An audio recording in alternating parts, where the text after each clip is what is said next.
Yo guys, मैं हूं गौरव और आप देख रहे हैं मेरा चैनल शर्मा टेक। तो अगर आप मेरे चैनल पर नए हैं तो मेरे चैनल को सब्सक्राइब करना बिल्कुल ना भूलें और बेल आइकन ज़रूर दबा दें, जिससे आपको मेरी वीडियो की नोटिफिकेशन जल्द से जल्द मिल जाएगी।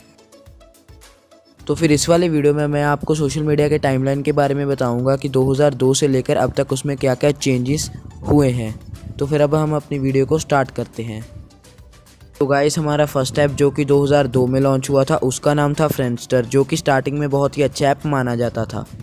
और उसके बाद 2003 में लिंक्डइन ऐप लॉन्च हुआ, जो कि उस समय का ट्रेंडिंग ऐप बन चुका था और अपनी कंपनी को बहुत ज़्यादा फ़ायदा भी दिलवा रहा था। और फिर उसी साल 2003 में माईस्पेस ऐप भी लॉन्च हुआ, जो अपनी कंपनी को कुछ खास फ़ायदा नहीं दिला पाया। नेक्स्ट ऐप जिसका नाम था स्काइप, वो भी 2003 में ही लॉन्च हुआ था और अपनी कंपनी को कुछ अच्छा फ़ायदा ही दिलवा रहा था। और फिर अगले ऐप का नाम है ऑर्कुट, जो कि 2004 में लॉन्च हुआ था और अपनी कंपनी को कुछ अच्छा फ़ायदा नहीं दिला पाया और फिर उसे कुछ देर के बाद बंद कर दिया गया।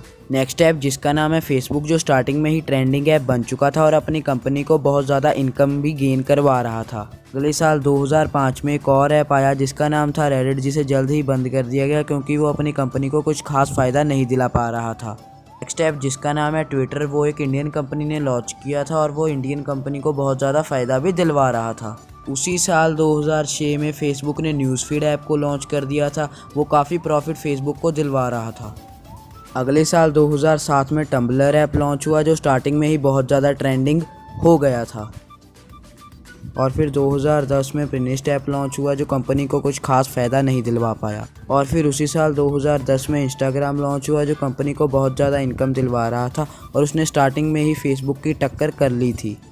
और फिर 2010 में ही क्वोरा ऐप भी लॉन्च हुआ, जो काफ़ी इनकम गेन कर रहा था अपनी कंपनी के लिए। और फिर 2011 में स्नैपचैट लॉन्च हुई, जो स्टार्टिंग में तो कुछ इतना महत्व नहीं ले पाई, लेकिन अब वो बहुत ज़्यादा चल रही है। नेक्स्ट ऐप जिसका नाम था गूगल प्लस, जो कि 2011 में लॉन्च हुई थी और वो अपनी कंपनी को अच्छी इनकम नहीं दिला पाई, इसलिए उसे कुछ समय के बाद बंद कर दिया गया। 2011 में ट्विच ऐप लॉन्च हुआ और फिर 2012 में फेसबुक ने अपनी कंपनी को बहुत ज़्यादा फ़ायदा दिलवाया और फिर 2012 में ही टिंडर ऐप भी लॉन्च हो गया था। फेसबुक ने फिर 2012 में इंस्टाग्राम को 1 बिलियन देकर ख़रीद लिया था। 2014 में म्यूजिकली ऐप लॉन्च हुआ, जो स्टार्टिंग में ही ट्रेंडिंग ऐप बन चुका था।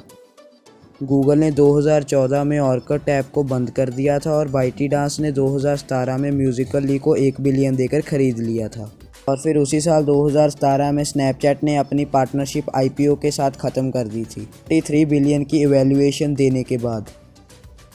फिर उसी साल 2017 में टिकटॉक लॉन्च हुआ और म्यूजिकली 2018 में बंद हो गया और उसने अपने सारे के सारे यूज़र्स टिकटॉक को दे दिए। 2019 में गूगल ने गूगल प्लस को बंद कर दिया क्योंकि वो कुछ खास परफॉर्मेंस नहीं दे पा रहा था।